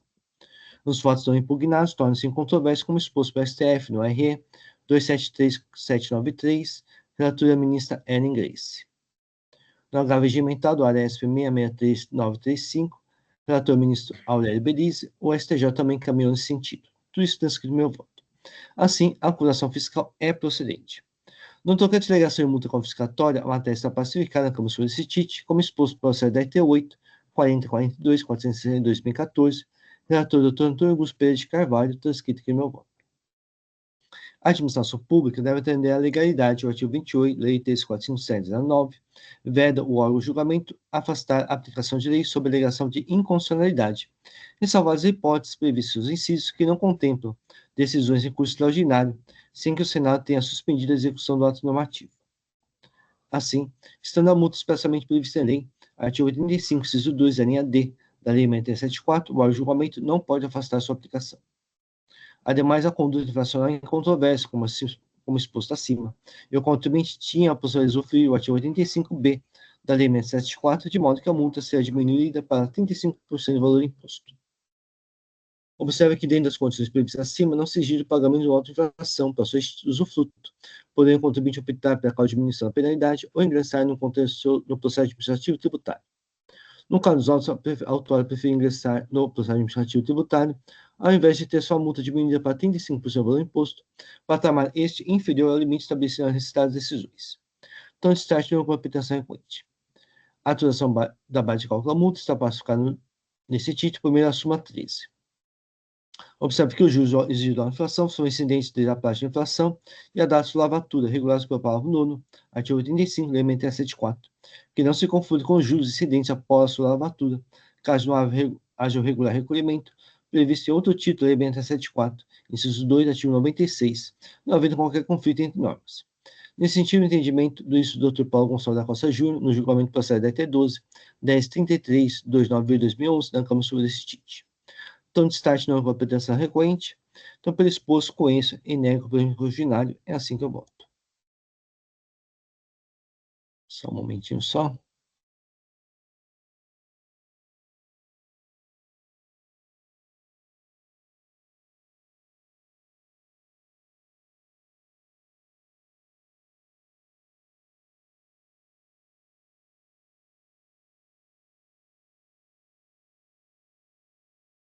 O voto está registrado, o processo está em discussão.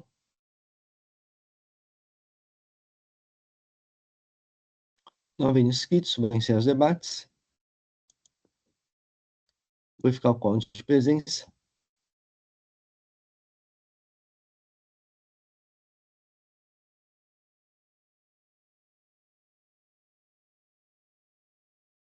Vou iniciar a votação.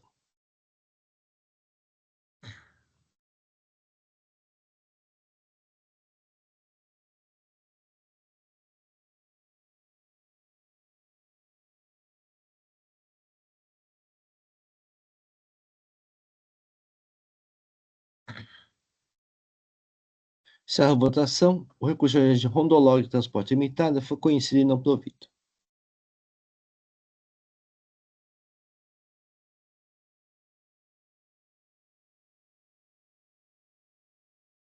Passar processo de Ed Comércio Eletrônico Limitada, recurso ordinário.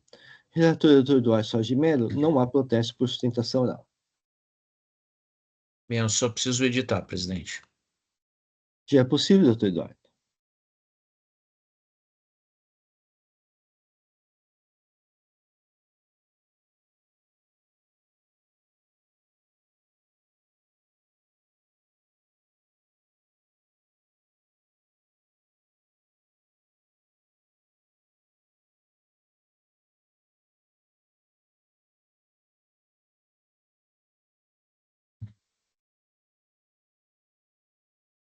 Bem, o voto está registrado. Então, eu reproduzo a acusação fiscal, menciono o trâmite processual até a distribuição para a minha relatoria. A acusação fiscal diz respeito, portanto, à falta de pagamento de ICMS em operações próprias, em saídas de mercadorias tributadas omitidas ao fisco estadual, apurado em levantamento fiscal, nos termos do artigo 509 do Regulamento do ICMS. O trabalho fiscal identificou divergência entre o valor dos documentos fiscais de entradas de mercadorias, aí eu trago o valor, né, R$25 mil e pouco, e o valor dos documentos fiscais de entradas de mercadorias e o valor dos documentos fiscais de saídas de mercadorias, quase ali R$14 mil, concluindo pela omissão de vendas da autuado.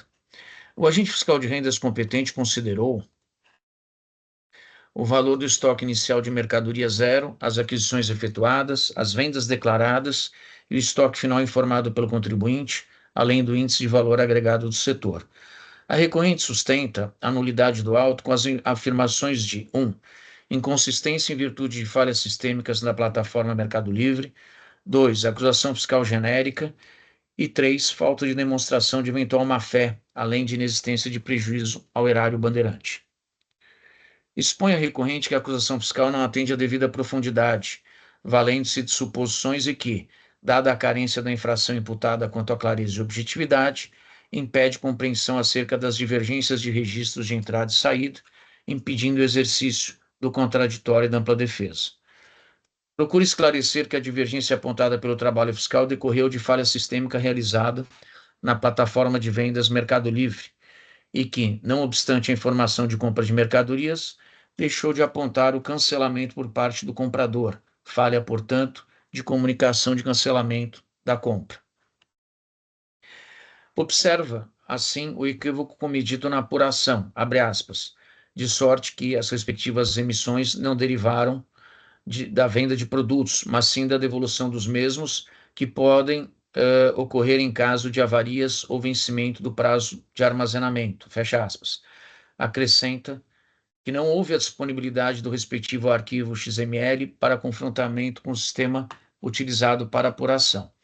Nesse sentido, não agiu com dolo ou má-fé e, por ser vítima de falha no sistema na importação de arquivos, ou seja, por erro de terceiro em sistema em relação ao qual exerce gerência, não poderia ser penalizada, sendo imperiosa a intimação do Mercado Livre para esclarecimentos.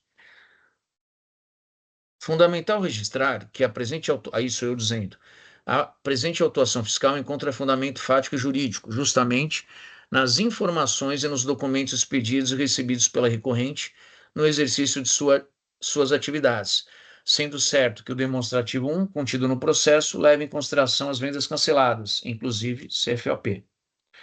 Diante da recorrente, diferente da recorrente, que atribui as divergências apuradas a terceiro, Mercado Livre, sem, contudo, apresentar elementos de prova que corroborassem as alegações genéricas contidas na peça recursal, o trabalho fiscal se baseia em conjunto probatório constante dos seguintes documentos. 1. Resumos de entradas, aí eu trago o número de folhas, relação de notas fiscais recebidas de compra, também folhas tais, relação das notas fiscais de devolução de compras, folhas tais, relação de notas fiscais de devolução de vendas, menciono o número de folhas, assim como também menciono as folhas no processo em relação à relação de notas fiscais de vendas. Referido conjunto probatório, somado ao demonstrativo elaborado pelo trabalho fiscal e a descrição detalhada da infração, atendem plenamente ao disposto no artigo 142 do CTN, com as devidas informações atinentes à matéria tributável, montante do tributo devido, sujeito passível e penalidade cabível. Anote-se que, de acordo com os artigos 509 e 509-A do regulamento, 1. O movimento real tributável realizado pelo estabelecimento pode ser apurado por meio de levantamento fiscal. 2. A diferença apurada pode ser considerada como decorrente de operação ou prestação tributada. 3. O imposto devido sobre a diferença apurada é calculado com a aplicação da alíquota prevista no artigo 152.1, no caso dos 8%. E 4. A presunção de omissão de operações e prestações de serviços tributáveis realizadas sem o pagamento do imposto no caso de omissão de vendas. A recorrente, contudo, se abstém de contrapor as constatações do trabalho fiscal mediante a apresentação de conjunto probatório, de sorte a afastar a consideração de operação tributada em face da diferença apurada em levantamento fiscal, nos termos do artigo 509 do regulamento. Ao autuado, caberia efetuar o pagamento do imposto nas saídas de mercadorias que não foram declaradas pelo autuado, mas apurada por levantamento fiscal. Deixou, assim, de demonstrar de forma concreta e eficaz a não ocorrência dos fatos geradores ou recolhimento do imposto estadual em enfoque nas saídas das mercadorias. A recorrente afirma que, abre aspas, tão logo apurado o equívoco, se disponibilizou a efetivar as devidas retificações e recolher o imposto devido, fecha aspas. No entanto, digo eu, não se constata no processo referido expediente da recorrente entre o trabalho fiscal e o lançamento de ofício.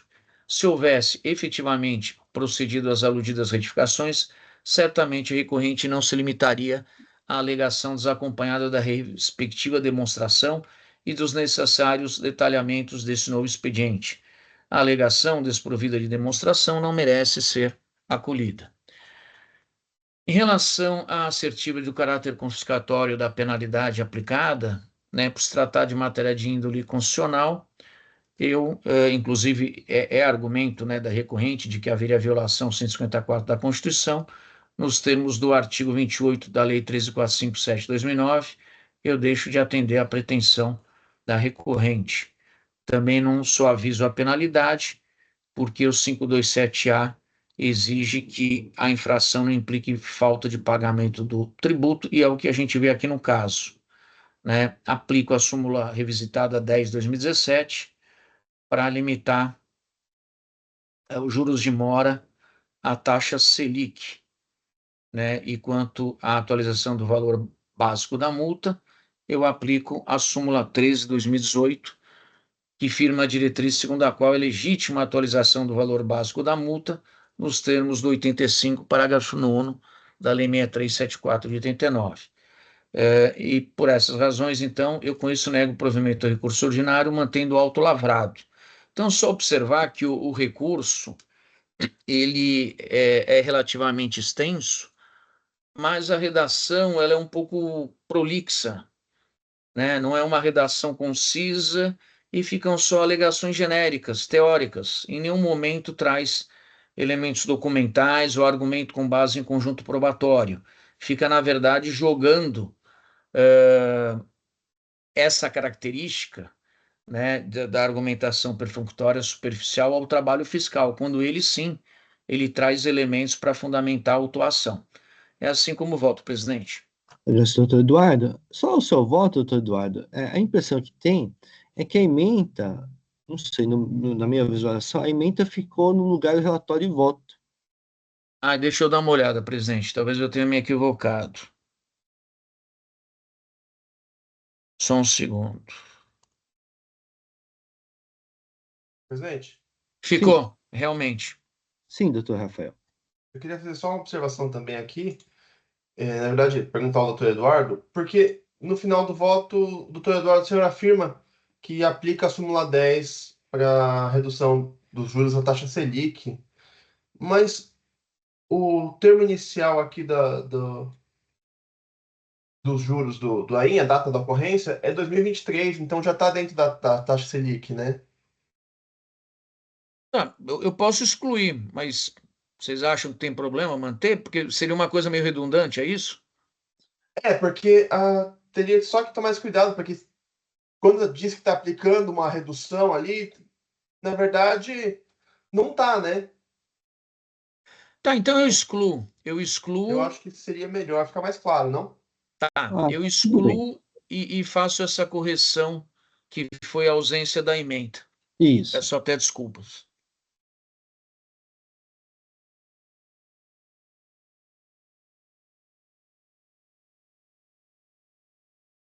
Então, um segundo, já estou procedendo aqui.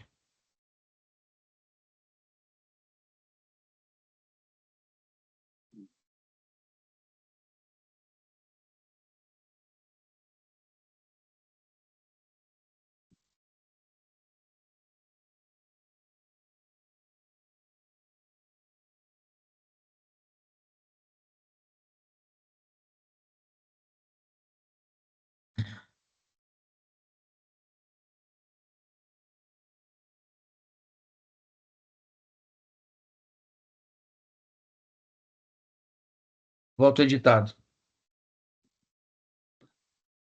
Só fazer uma conferência, doutor Eduardo?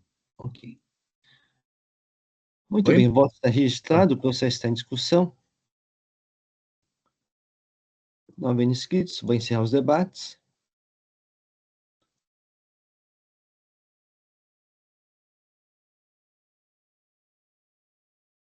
Doutor Eduardo, está constando que o relator ainda não votou. Só um momento. Tá, espera, deixa eu. Tá ok agora? Deixa eu ver aqui. Só confere o teor para ver se eu não. Sim, já é possível. Tá, então tô com as 2 retificações. Então, vou verificar o quórum de presença.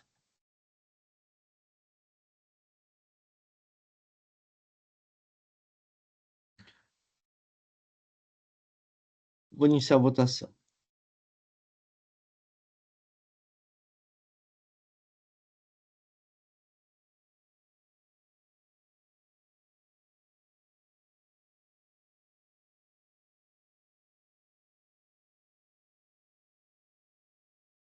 Iniciada a votação, o recurso de ordinário de comércio eletrônico limitado foi conhecido e não provido.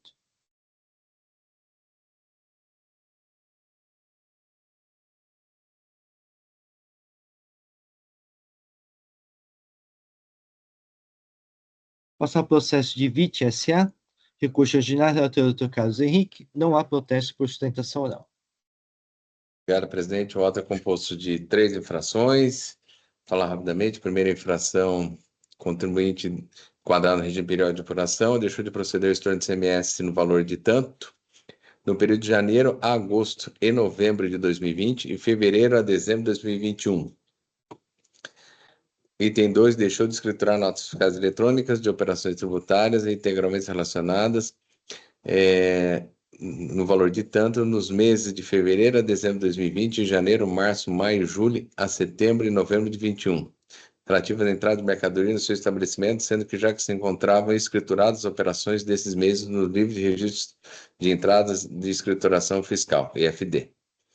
Item 3, deixou de escriturar notas fiscais eletrônicas no valor de tanto no mês de abril a junho, agosto, setembro, novembro, dezembro de 2020 e janeiro, março, maio e setembro de 2021, na mesma infração, relativas à entrada de mercadoria no seu estabelecimento, sendo que já se encontravam escrituradas as operações desses mesmos nos livros de registro de entradas de escrituração fiscal e DFD.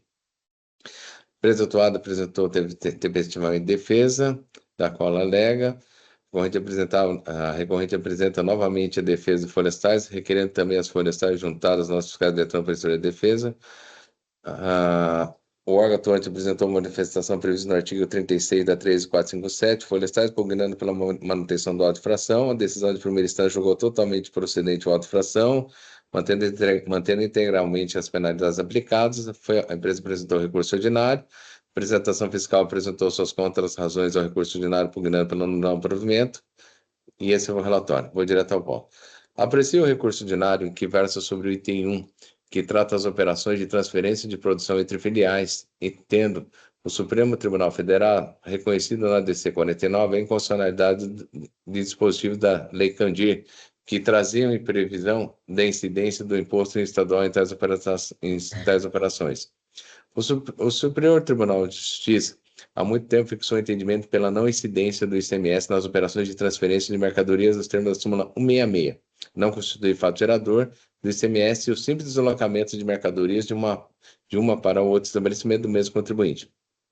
Embora houvesse esse entendimento expresso na súmula 166 do STJ, foi editada a Lei Complementar 87/96, dispondo acerca da incidência do imposto nas operações de transferência de mercadorias entre estabelecimentos pertencentes ao mesmo titular, os quais são considerados autônomos para efeitos da cobrança do imposto, conforme disposto no artigo 12, inciso 1 e 11, parágrafo 3º, inciso 3, em verbos. Considera-se ocorrido fato gerador do imposto que aumenta a saída de mercadorias de estabelecimento do contribuinte ainda que para o estabelecimento do mesmo titular. E isso é o artigo 12. E o artigo 11, tal qual eu transcrevo. Como a Lei Complementar 87/96 dispõe ainda em seu artigo 11, parágrafo 3º, que os estabelecimentos devem ser tratados de forma autônoma, para fins de tributação de ICMS, matriz de suas filiais mantém suas independências na apuração e recolhimento do ICMS. E o Estado de São Paulo, a exemplo dos demais entes federados, vem cobrando ICMS, inclusive nas operações de transferência entre matrizes e filiais. A própria Procuradoria-Geral do Estado de São Paulo expediu orientação normativa 2/2016, autorizando a não interposição de recurso em face de decisões reconhecendo a não incidência de ICMS a teor da súmula 166 da STJ, em verbos, da qual eu transcrevo.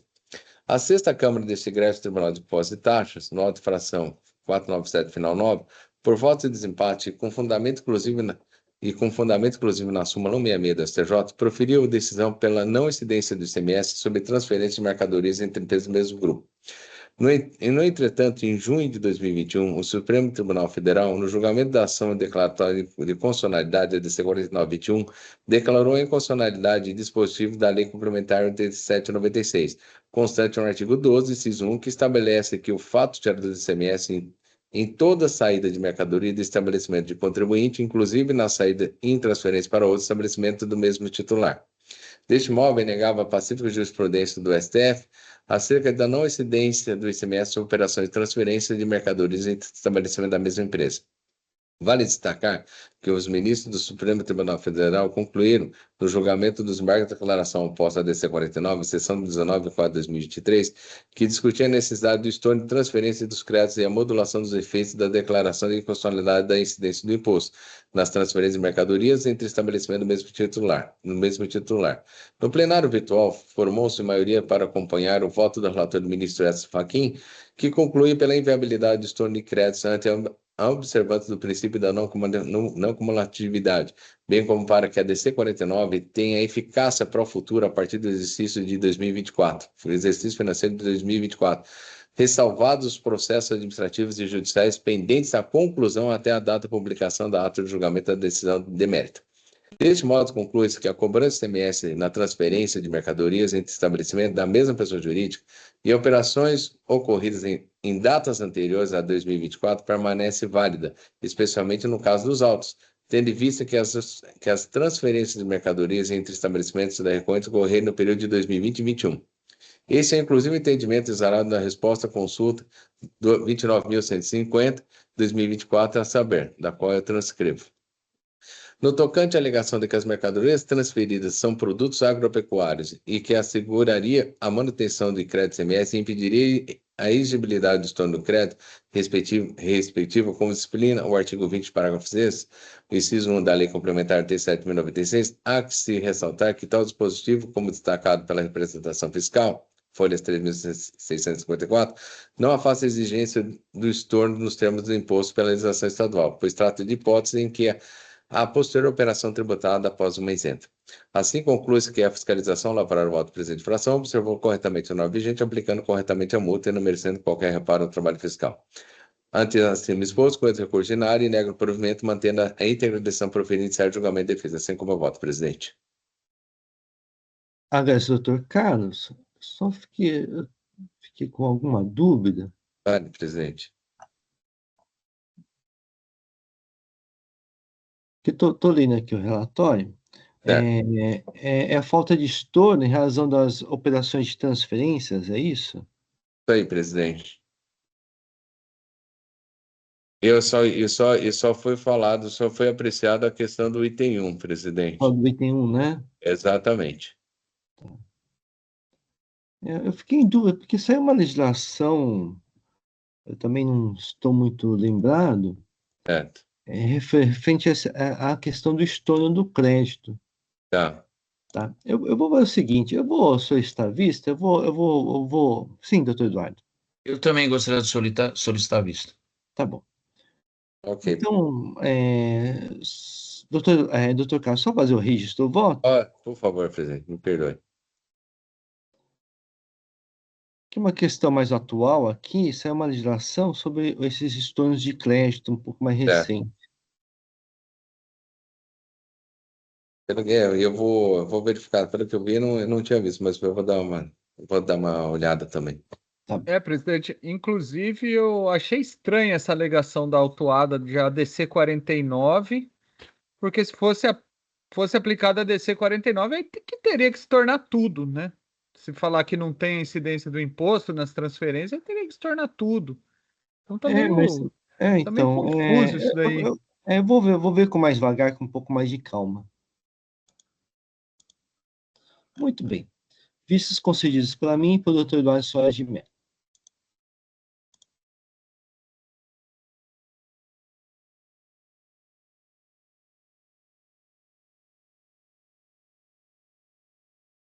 Muito bem, encerramos os processos do dia de hoje. Então, podemos encerrar a sessão de julgamento desta primeira Câmara Julgadora do Tribunal de Impostos e Taxas do dia 16 de setembro de 2025. Agradeço a presença de todos e pedir para o Luiz Felipe encerrar a gravação.